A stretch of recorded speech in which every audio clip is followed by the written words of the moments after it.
Bhubaneswar 13 number ward BDA colony Nilakantheswar मंदिर परिसर में द्वितीय वार्षिक विश्वशांति रुद्र महायज्ञ अनुष्ठित होइछि। ब्राह्मण समाज और अंचलवासी मिलित सहयोग जगतर मंगल एभल महत्व उद्देश्य यज्ञ आयोजन कर कलश शोभायात्रा सूर्य पूजा साला संस्कार गौ पूजा सहित भजन कीर्तन प्रवचन कथामूर्त कार्यक्रम कर ब्राह्मण समाज पक्षर प्रवचन को उत्तरीय फूलमाला दे स्वागत संबर्धना ज्ञापन करने सहित एक फोटो दे सम्मानित कर शेष दिवस में पूर्णाहुति सहित प्रसाद सेवन व्यवस्था कर अधिक जानापी आम सहित जोड़ी होती मंदिर पूजक तथा कर्ता कौन कहते आसतु शुणा।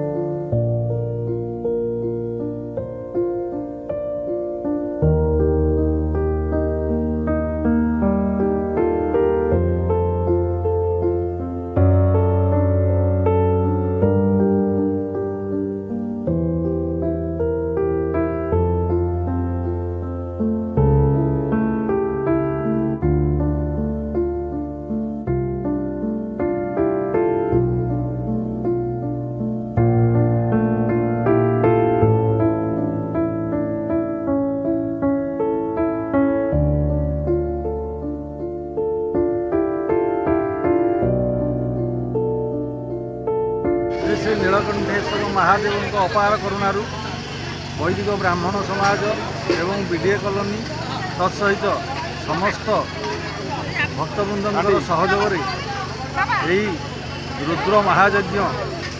द्वितीय वर्ष अनुष्ठित होउछि। यज्ञर विशेषत्व संसार मंगल निमित्ते यज्ञ करा जाउछि एवं यज्ञ मते कर्ता कृतज्ञता एवं समस्त संसार मंगल ब्राह्मण माने यज्ञर आयोजन कर